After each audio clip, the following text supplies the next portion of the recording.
En esta clase veremos cargas combinadas y criterios de falla. Lo que vemos aquí es un cuerpo de una forma cualquiera, sometido a un sistema de cargas también general.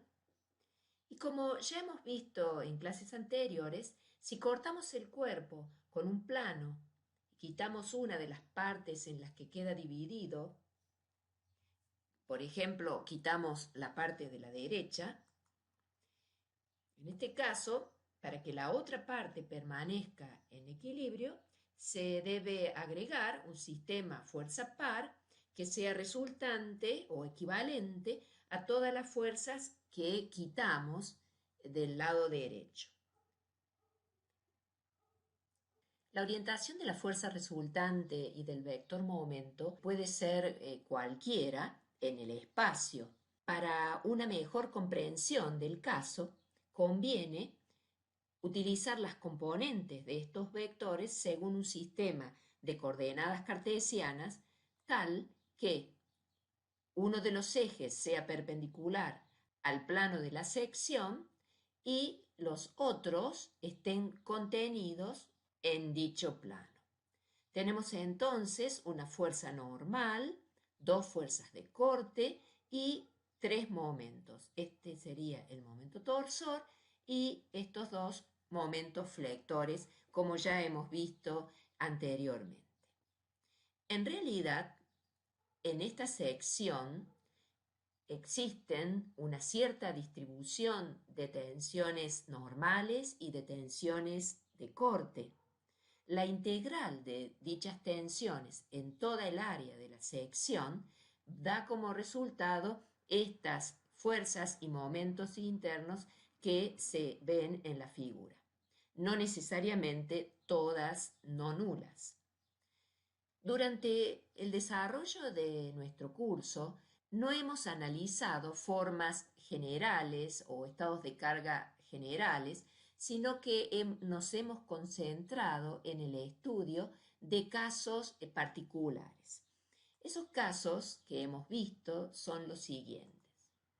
Por un lado, vimos las barras sometidas a tracción, que tienen en sus secciones transversales una distribución uniforme de las tensiones normales, que pueden calcularse con esta fórmula que vemos aquí. También vimos torsión de barras o ejes de sección circular. En estos casos, la distribución de las tensiones tangenciales son las que se muestran aquí en la figura y esta es la fórmula para calcularlas. Se ve que las tensiones de corte varían linealmente a lo largo del radio. Los puntos de una barra como esta sometida a torsión están bajo un estado de corte puro. También analizamos vigas sometidas a flexión pura y a flexión no uniforme. En este caso tendríamos flexión pura en la zona central y no uniforme en los extremos. Para este caso particular hay una distribución lineal de las tensiones normales, como la que se ve en la figura, y que puede calcularse con esta fórmula que está aquí abajo. Las tensiones de corte tienen una distribución parabólica, siendo máximas en el eje neutro y nulas en los extremos. Esta es la fórmula utilizada para calcular dichas tensiones de corte. También hemos visto recipientes cilíndricos de pared delgada sometidos a presión interna. En ese caso, tenemos tensiones normales longitudinales que se calculan con esta fórmula y tensiones normales circunferenciales que se calculan con esta otra fórmula, siendo entonces las circunferenciales el doble de las longitudinales. También vimos recipientes de pared delgada esféricos.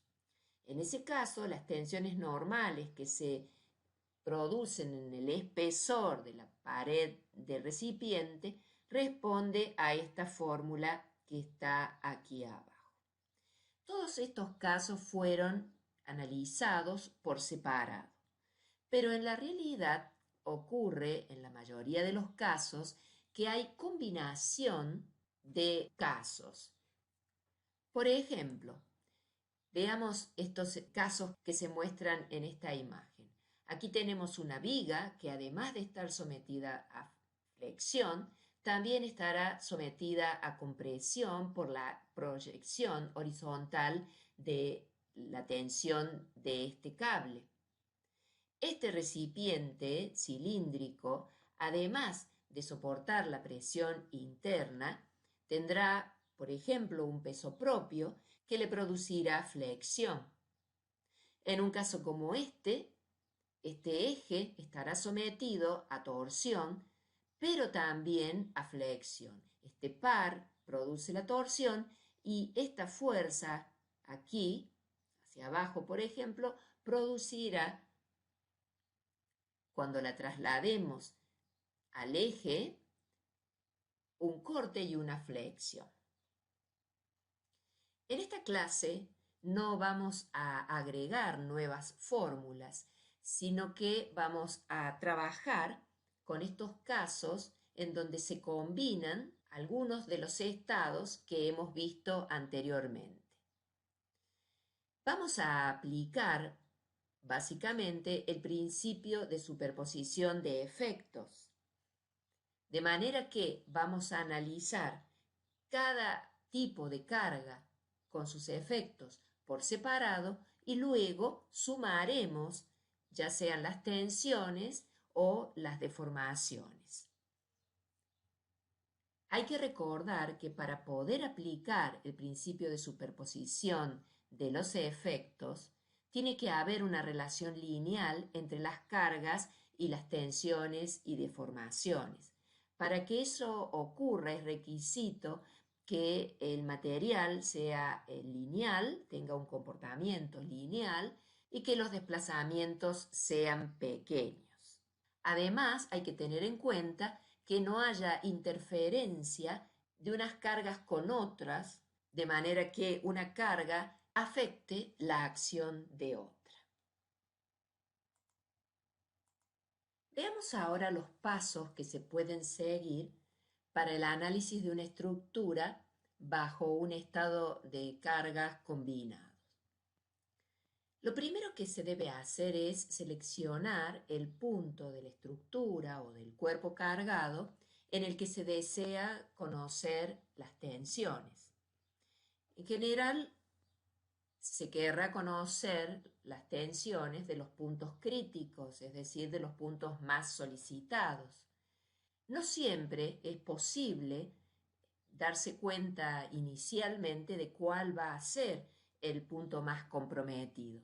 A veces hay que analizar varios puntos para poder encontrar aquel que tiene las tensiones más elevadas.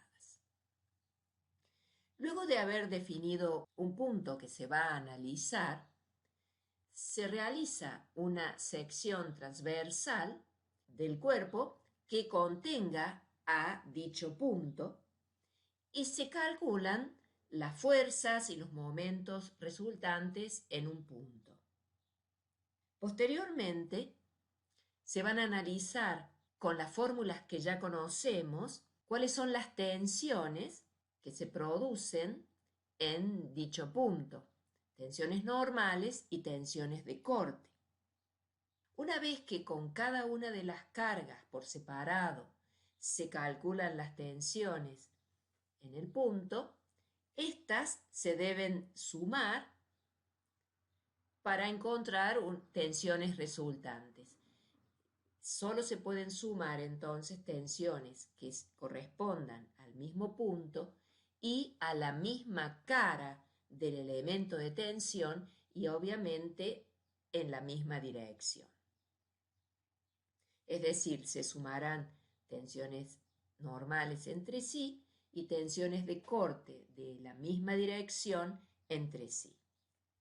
Una vez que tenemos definido un elemento de tensión para el punto analizado, se puede utilizar el círculo de Moore o las ecuaciones de transformación de tensiones para calcular las tensiones principales y las tensiones de corte máximas.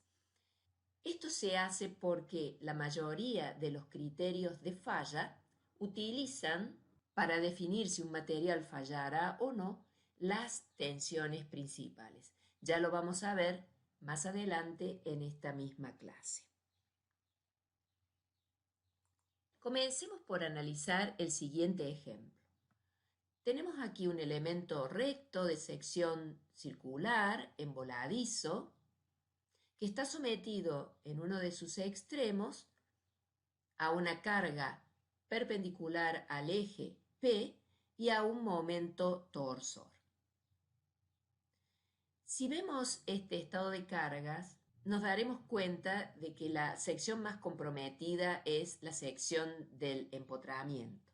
Sin embargo, queremos analizar lo que ocurre en el punto A y en el punto B. Para ello, como dijimos anteriormente, vamos a seccionar a este elemento con un plano que contenga a ambos puntos.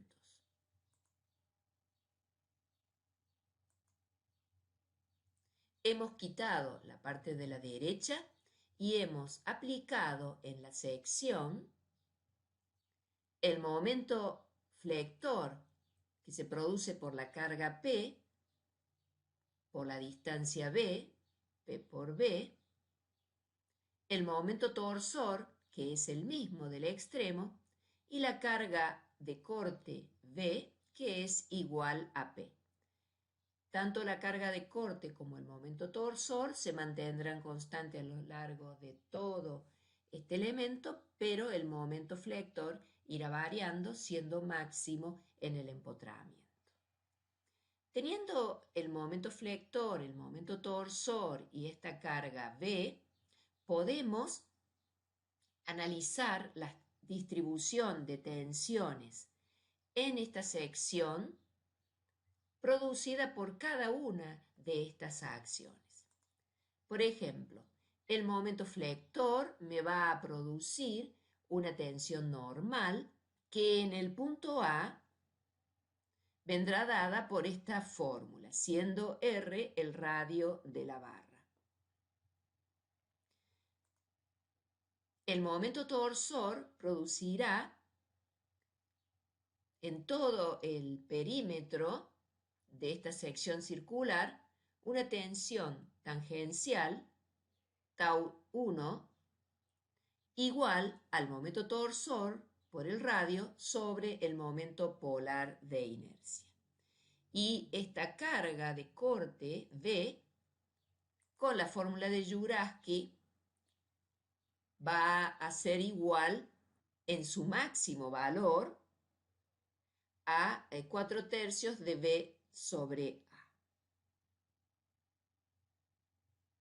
Vamos a ver ahora cómo quedaron las tensiones, estas tensiones, aplicadas en los puntos A y B.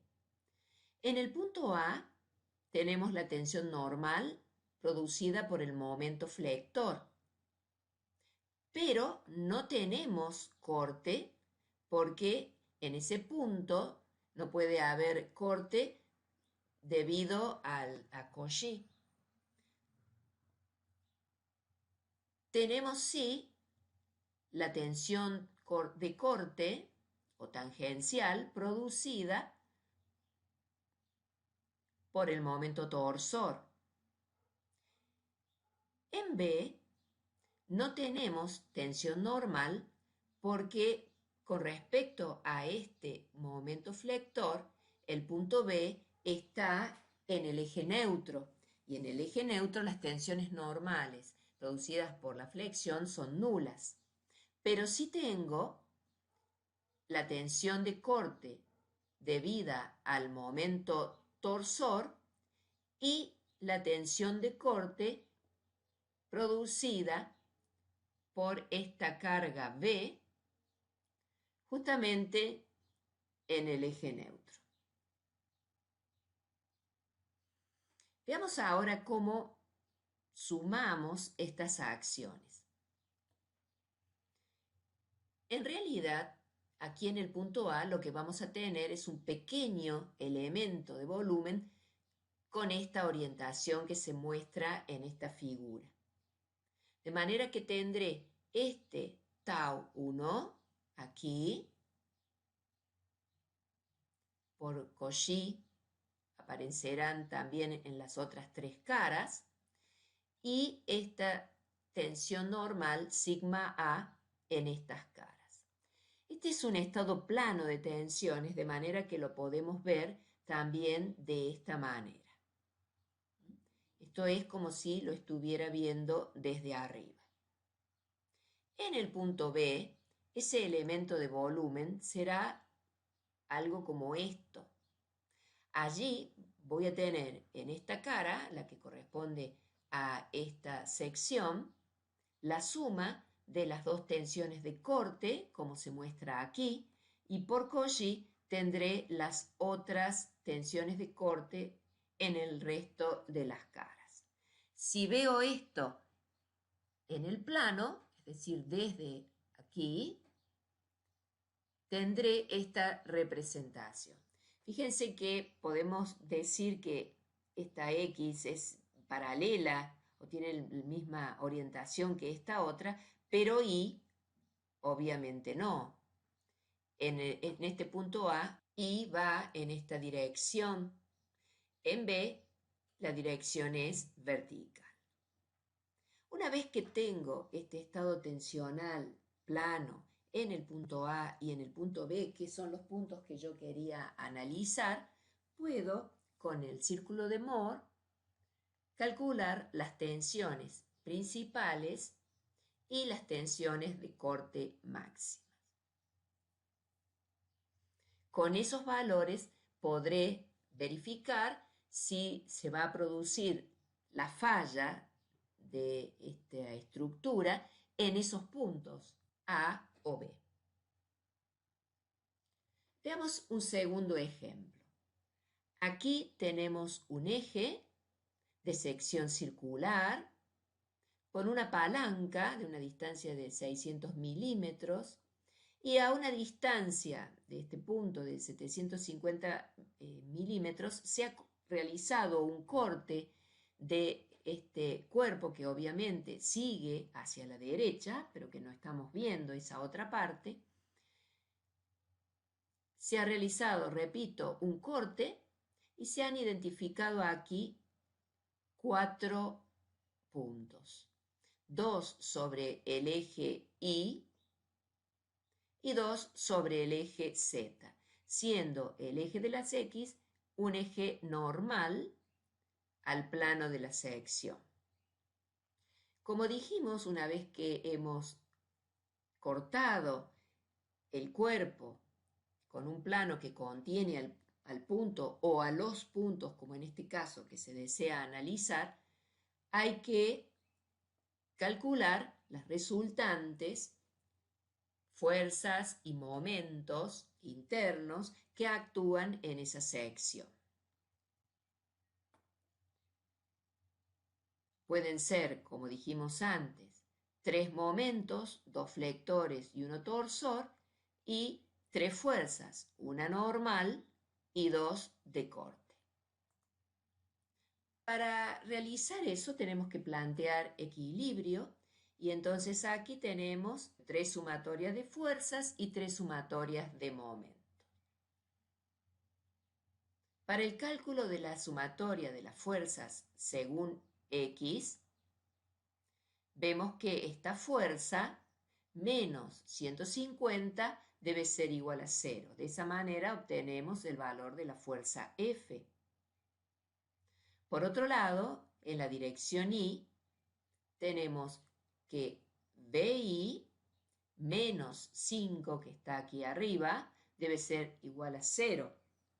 Por lo tanto, esta fuerza de corte interna B sub I debe valer 5 kilonewton.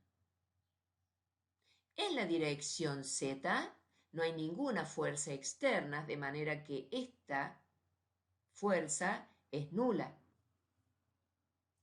Con respecto a la sumatoria de los momentos, vemos la sumatoria de los momentos con respecto al eje de las X, que sería el momento torsor T sub R, va a ser igual a esta fuerza horizontal por esta distancia, que es lo que se ve aquí. Aquí resulta entonces el valor del momento torsor, que irá en un sentido negativo.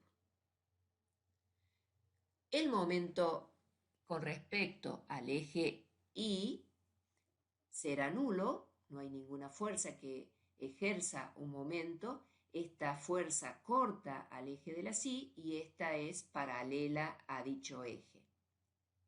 Así que este momento M sub I, flector, también será nulo. Con respecto a la suma de momentos con respecto al eje Z, vemos que esta fuerza por esta distancia ejerce un momento con respecto al eje Z. Por lo tanto, este momento flector tendrá este valor y también irá en sentido negativo del eje Z.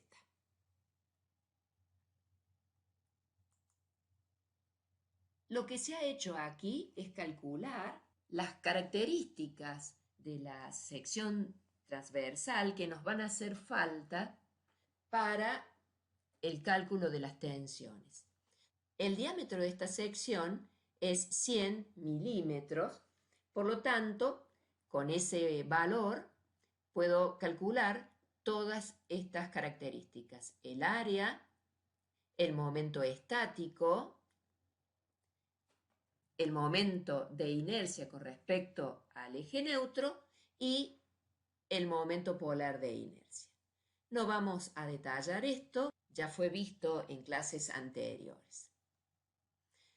Con estas características y estos valores que acabamos de calcular con las ecuaciones de equilibrio y teniendo en cuenta las fórmulas que conocemos para cada caso por separado, podemos calcular las tensiones,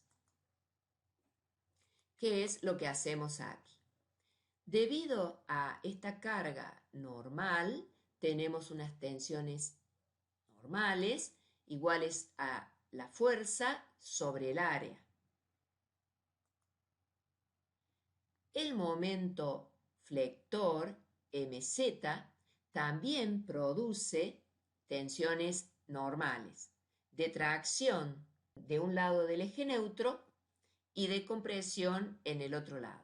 Este eje va a ser el eje neutro que le corresponde a este momento mz. Y como vimos, este momento mz va en sentido opuesto al que se marcó aquí, de manera que estos puntos de este lado van a estar comprimidos y estos de este otro lado van a estar traccionados.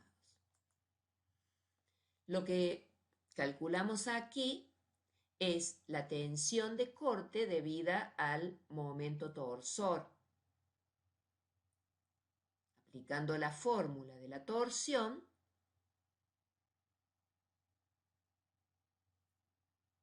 tenemos este resultado que está aquí.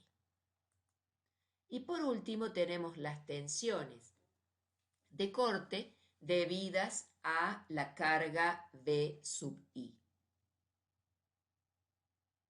Estas tensiones de corte van a tener un máximo en el eje Z y serán nulas en el punto D y en el punto A.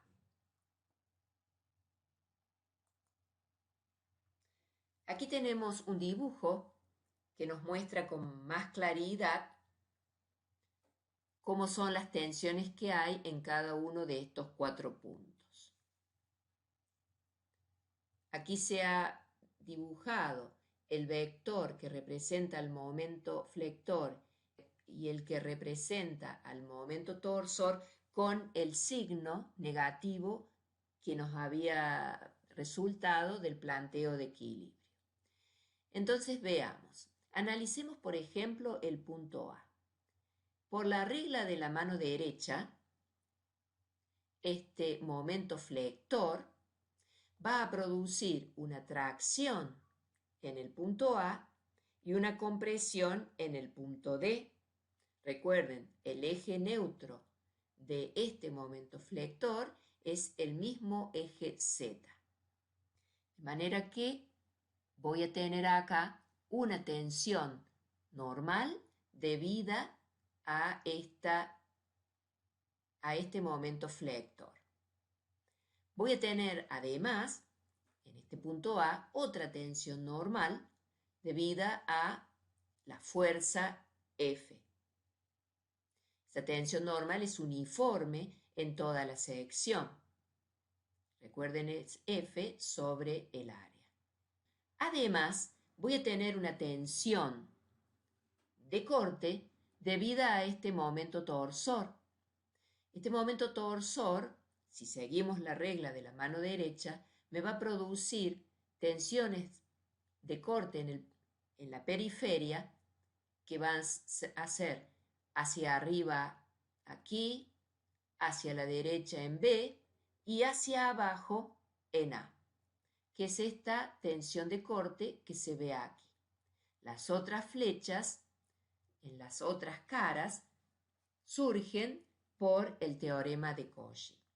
Este es entonces el estado tensional del punto A, que es un estado de tensión plano y que se puede representar de esta manera. Lo estamos viendo desde aquí. Analicemos ahora el punto B. El punto B está sobre el eje neutro del momento flector, de manera que no tiene una tensión normal debido al momento flector, pero sí tiene una tensión normal producto de la fuerza axial F, que es esta tensión sigma 1. Por otro lado, este punto B tiene una tensión de corte debido al momento torsor, que como dijimos recién, será una flecha que apunta hacia la derecha. Es esta flecha de aquí. Además, tendrá la máxima tensión de corte debida a la fuerza cortante V sub I, que es tau sub 2. Entonces, podemos llevar este estado tensional al plano de esta manera, como lo vemos aquí. Estamos observando este estado tensional desde arriba. Estas dos tensiones de corte se suman y dan esta tensión de 16.013 megapascales. El punto D tiene una situación parecida a la del punto A. Veamos. Con respecto al momento flector, la tensión normal será una tensión de compresión. Es este sigma 2 que vemos aquí. Si Z es el eje neutro, todos los puntos que están de este lado están comprimidos. Y esta tensión sigma 2 es la tensión de compresión en el punto D. La tensión producida por la carga normal F sigue siendo de tracción, es de tracción en todos los puntos. Con respecto al corte, solo hay corte debido al momento torsor, que siguiendo la regla de la mano derecha, aquí va hacia arriba el corte, tau sub 1, y Esta carga de corte V sub I no produce corte en el punto D debido al teorema de Cauchy. De manera que tenemos aquí este estado tensional que nos muestra la figura. Con respecto al punto C, tendremos la tensión de tracción debido a F, no tendremos tracción debido al momento flector porque C está sobre el eje neutro y tendremos los dos cortes producidos por torsión y por la carga B. Pero si yo analizo el momento torsor, tendré una tensión de corte que va hacia la izquierda, que es tau sub 1 aquí, mientras que el corte producido por la carga B va en sentido opuesto. En el punto B se sumaban y en el punto C se restan. Nuevamente, estos dos puntos tienen un estado plano de tensiones y esta es la forma en que se ve en el plano. Este lo vemos desde aquí, desde la izquierda, y a este lo vemos desde arriba. Cada uno de estos estados tensionales puede ser tratado con el círculo de Moore y se puede encontrar entonces en cada uno de esos casos las tensiones principales y las tensiones de corte máximas.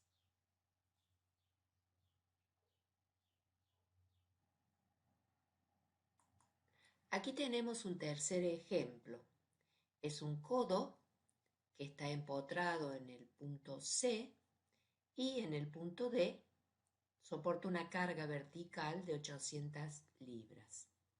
Aquí se indican las dimensiones y se quiere calcular el estado tensional del punto A. El radio de esta sección circular es de 0.75 pulgadas. Lo primero que hacemos es cortar con un plano perpendicular al eje del elemento, de manera que el plano contenga al punto A. En este caso nos hemos quedado con la parte de la derecha, normalmente lo hacemos al revés, y aquí se presentan las fuerzas y momentos internos que actúan sobre la sección. Se pueden calcular basándose en estas ecuaciones de equilibrio. Tenemos una fuerza de corte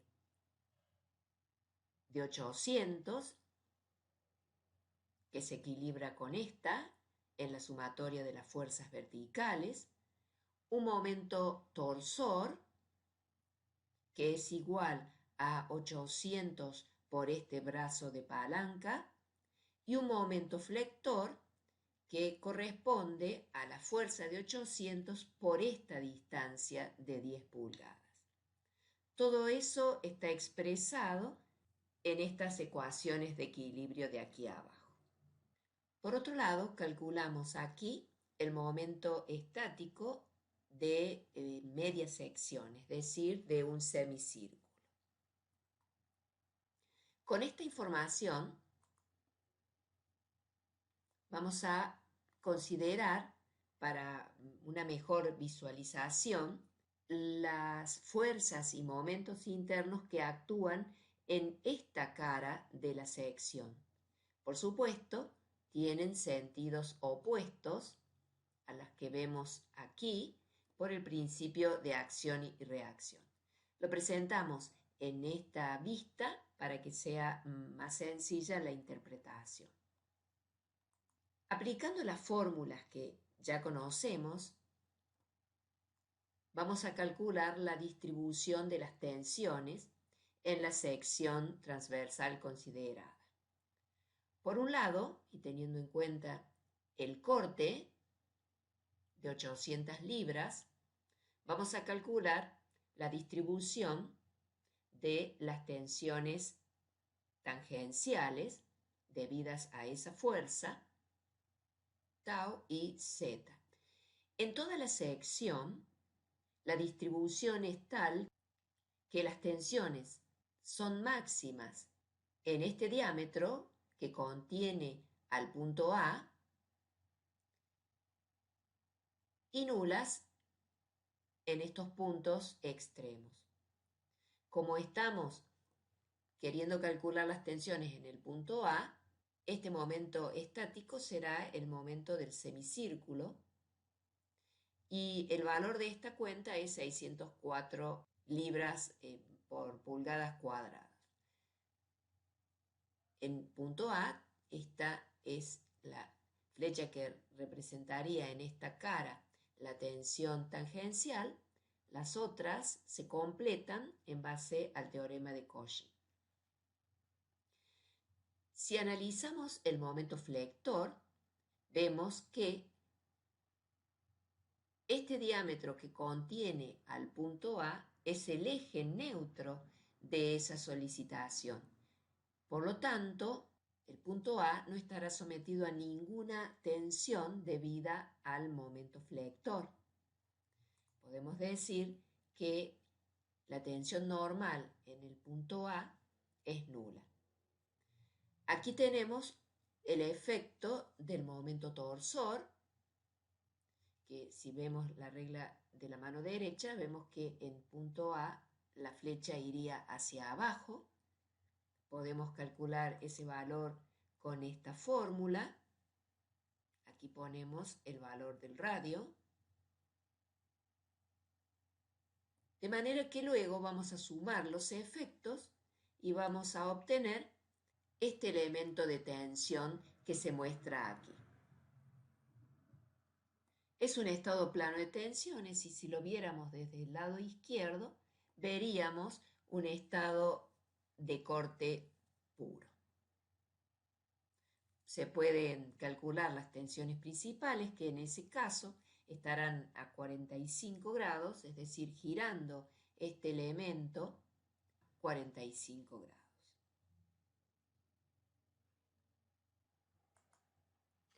Veamos ahora las llamadas teorías de falla o también criterios de falla. Estas teorías o criterios nos sirven para determinar el límite superior de un estado de tensión de un punto que no debemos superar si queremos evitar la falla del material. El ingeniero siempre que diseña está frente a este problema y debe tomar decisiones al respecto. Por eso surgen diferentes teorías para la solución de este problema. Algunas se ajustan mejor a un tipo de comportamiento del material y otras a otros materiales con otro tipo de comportamiento. Nosotros solo vamos a ver 3 de las teorías clásicas. Comencemos por recordar que hay materiales con comportamiento dúctil y materiales con comportamiento frágil. Decimos en este caso con comportamiento dúctil o con comportamiento frágil y no decimos directamente materiales dúctiles o materiales frágiles, porque hay factores como por ejemplo la velocidad de aplicación de la carga o la temperatura, que pueden cambiar el comportamiento de un material.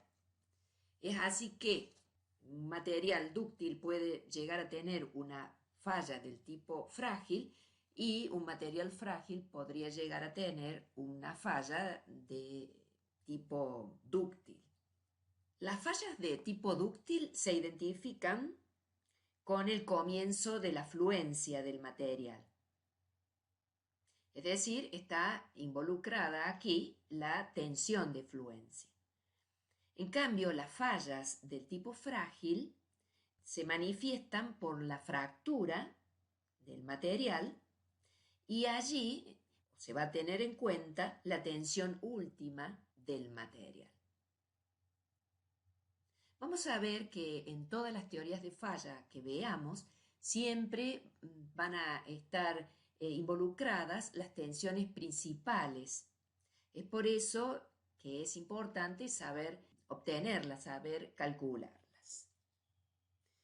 Las teorías más clásicas relacionadas con materiales de comportamiento dúctil son la teoría de tensión de corte máxima o criterio de Tresca y la teoría de energía máxima de distorsión o criterio de von Mises.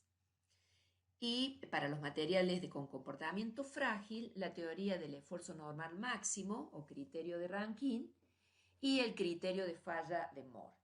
Nosotros vamos a ver los tres primeros, no vamos a ver el criterio de falla de Moore en este curso. Recordemos brevemente cómo es la falla dúctil de un material. Vamos a considerar una tira de pequeño espesor, muy delgada, de acero, bien pulida, que está sometida a una tracción simple, como se muestra en esta figura. Cuando la carga crece, comenzará en algún momento la fluencia del material, que es la consecuencia del deslizamiento relativo de los cristales de la microestructura de este material. Cuando la probeta tiene estas características que hemos mencionado, aparecen, cuando se produce la fluencia, unas líneas a 45 grados que se denominan líneas de Luder y que marcan los planos de deslizamiento de los granos del material.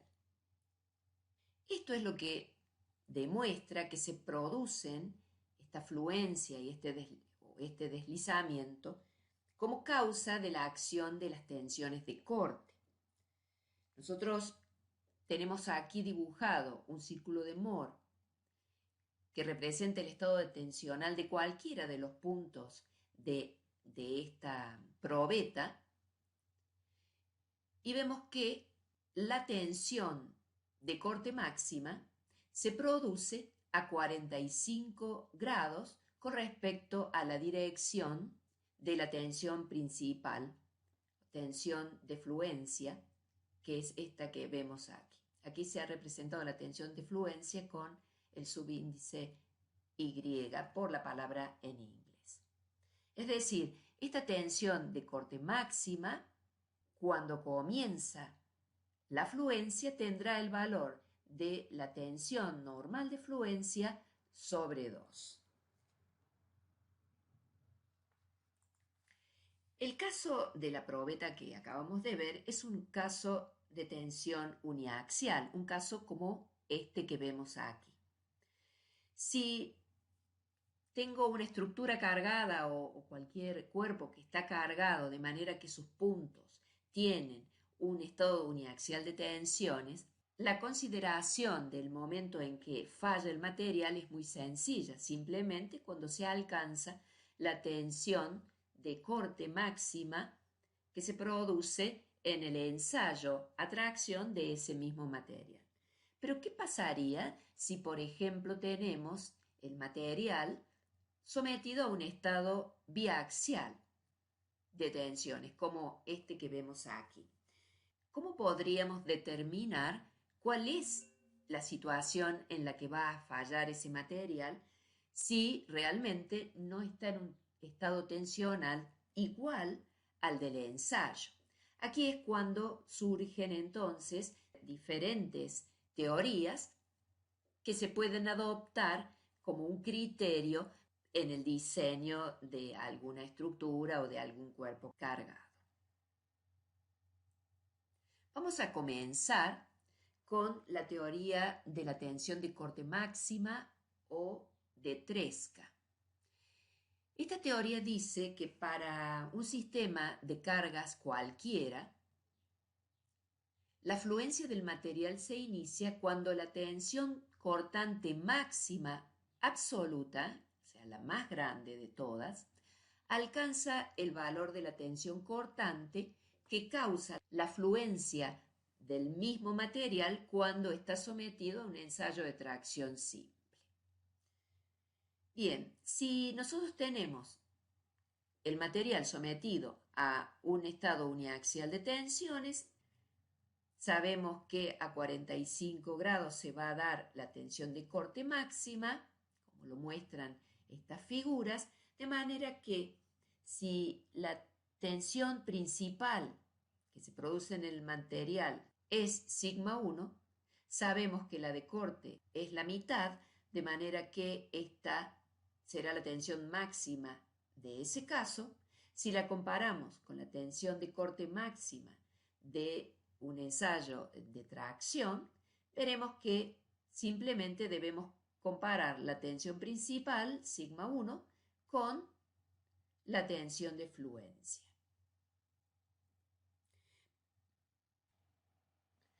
Pero ¿qué pasa si tenemos un estado biaxial de tensiones? Un caso como este. En este caso, las dos tensiones son tensiones de tracción, es decir, son del mismo signo. El círculo de Mohr o los círculos de Mohr que representan este estado tensional son los que se muestran a la derecha y que ya hemos aprendido a trazar en clases anteriores. Lo que podemos ver es que la tensión de corte máxima absoluta va a ser igual a la máxima tensión principal dividido 2. Esta máxima tensión de corte se obtiene girando el elemento en torno al eje Y, como lo hemos visto ya anteriormente. Aquí tenemos la expresión de la tensión de corte máxima absoluta, es en este caso, repito, sigma 1 sobre 2. Vemos entonces que para este caso también podríamos comparar la tensión sigma 1 con la tensión de fluencia del material. Si estas tensiones fueran de compresión, ambas de compresión, entonces toda esta construcción se haría del lado de las tensiones normales negativas, y lo que deberíamos comparar en ese caso con la tensión de fluencia sería la tensión o el valor absoluto de la tensión sigma 2, que en valor absoluto sería la más grande. Veamos qué pasa cuando tenemos un estado biaxial de tensiones, pero las tensiones tienen un signo diferente. En ese caso, el círculo de Mohr se representa como lo vemos aquí a la derecha y podemos apreciar que en este caso la tensión de corte máxima absoluta ya no se calcula como sigma 2 sobre 2 o sigma 1 sobre 2 como en el caso en el que las tensiones tienen el mismo signo, sino que el cálculo se hace de esta manera. Es decir, sigma 1 menos sigma 2, que tiene un valor negativo, con lo cual aquí queda una suma de sus valores, sobre 2. Si ahora tenemos que comparar esta tensión de corte absoluta con la del ensayo a tracción, vemos que lo que hay que comparar es la diferencia entre estas tensiones con la tensión de fluencia del ensayo. Para resumir lo que hemos dicho hasta aquí de la teoría de Tresca, podemos decir lo que está en este recuadro. Si las tensiones sigma 1 y sigma 2 de un estado plano de tensiones, un estado biaxial de tensiones, tienen el mismo signo, entonces puedo hacer esta comparación. Mientras los valores absolutos de sigma 1 o de sigma 2, depende si está de un lado o de otro la construcción de los círculos de Mohr, o bien son iguales a la tensión de fluencias o, obviamente, menores. Eso aseguraría que no se produzca la falla. Cuando la tensión sigma 1 tiene un signo distinto a la tensión sigma 2, es decir, las tensiones principales son de signos diferentes, entonces lo que tengo que comparar con la tensión de fluencia es el valor absoluto de esta diferencia. Si nosotros graficamos estas condiciones en un plano sigma 1, sigma 2, es decir, estos ejes tienen a las tensiones principales de un estado biaxial de tensiones, entonces la figura que podemos ver es esta que se muestra aquí, de manera que con los signos igual estaremos sobre estas líneas y si estamos dentro de esta zona sombreada, no habrá falla. Si los puntos caen fuera de la zona sombreada, es decir, hay un punto en el cuerpo cargado que después de haber calculado sus tensiones principales, forman pares ordenados, estas tensiones principales, o sea, sigma 1 y sigma 2, que ubican puntos en este plano fuera de esta zona sombreada, entonces ese cuerpo fallará por fluencia. Veamos ahora otra teoría para falla dúctil, que es la teoría de la distorsión máxima o de von Mises, y que dice que la fluencia de un material dúctil se produce cuando la energía de distorsión por unidad de volumen del material, es decir, la densidad de energía de distorsión, es igual o superior a la energía de distorsión por unidad de volumen del mismo material cuando se somete a fluencia en una prueba de tracción simple. Cuando un cuerpo es sometido a la acción de fuerzas, hay una deformación del mismo y una energía de deformación asociada que puede separarse en una energía de cambio de volumen y una energía de distorsión. La energía de distorsión es la que tiene en cuenta esta teoría de falla y para un estado triaxial de tensiones puede expresarse como se muestra en esta igualdad. En realidad esta es la densidad de energía de distorsión, es decir, la energía por unidad de volumen. Si el estado de tensiones es biaxial, entonces sigma 3 es 0 y esta expresión se transforma en esta que tenemos aquí abajo.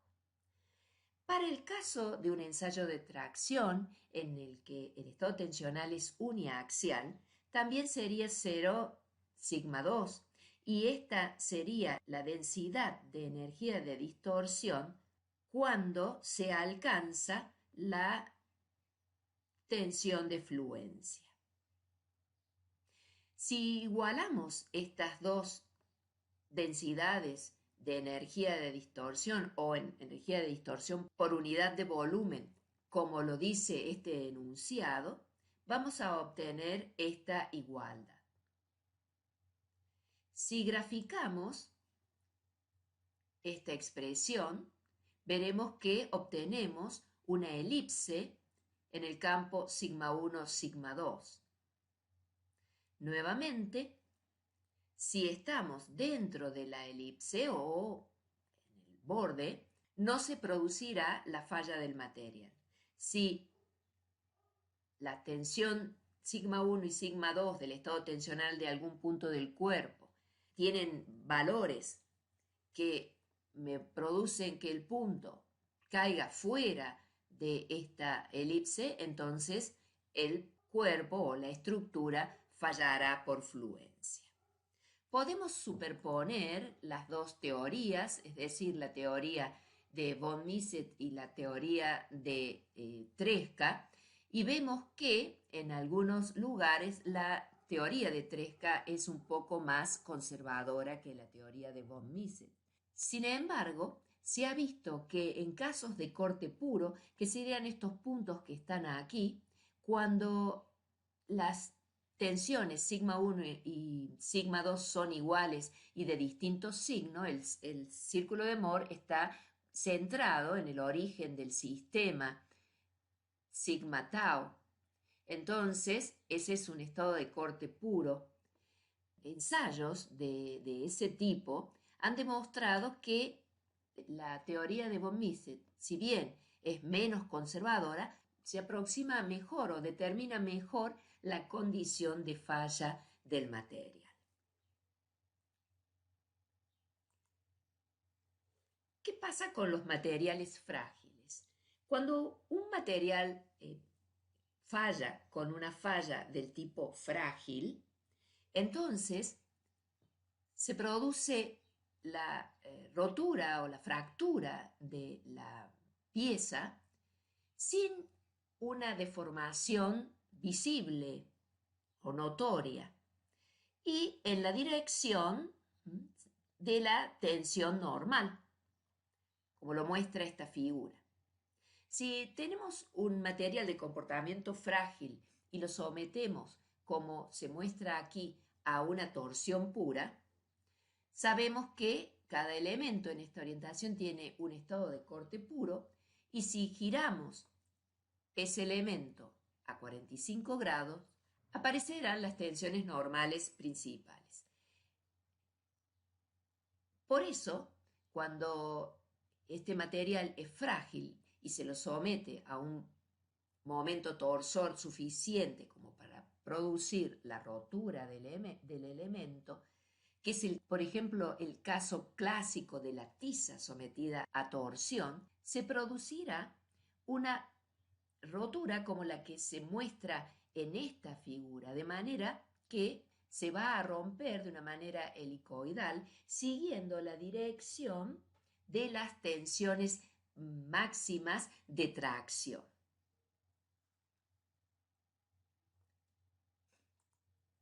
La teoría de la tensión normal máxima o de Rankine puede aplicarse a los casos en los que el material va a fallar con una falla frágil. Y se puede expresar esta teoría diciendo que cuando un material frágil se somete a un estado de tensión multiaxial, fallará cuando la tensión principal máxima en el material alcance un valor igual a la tensión normal última que el material puede soportar cuando se somete a un estado de tensión uniaxial. Ya no estamos hablando de una tensión de fluencia, sino a una tensión normal última. La expresión con fórmula de esta teoría se puede ver aquí. Es decir, que en el ensayo de tracción se habrá determinado una tensión normal última y cuando el punto de un cuerpo cargado está sometido a un estado de cargas biaxial, tendremos que comparar los valores de sigma 1 y de sigma 2 con esta tensión última. En un principio, esta teoría se expresó solo para tracción, pero también se ha extendido a compresión para aquellos elementos o materiales que podrían sufrir una falla por compresión. Si lo vemos graficado en el plano sigma 1, sigma 2, esta teoría nos va a dar un cuadrado como este que se ve aquí en la figura. Y nuevamente, mientras estemos dentro de la zona sombreada, estamos asegurando que el material no fallará. Cuando salimos de esta zona, podríamos decir que entonces habrá una falla del cuerpo cargado o de la estructura en algún punto de dicho cuerpo. Este material de esta clase fue extraído de Mecánica de Materiales de Hibbeler y también del libro Mecánica de Materiales de Hare.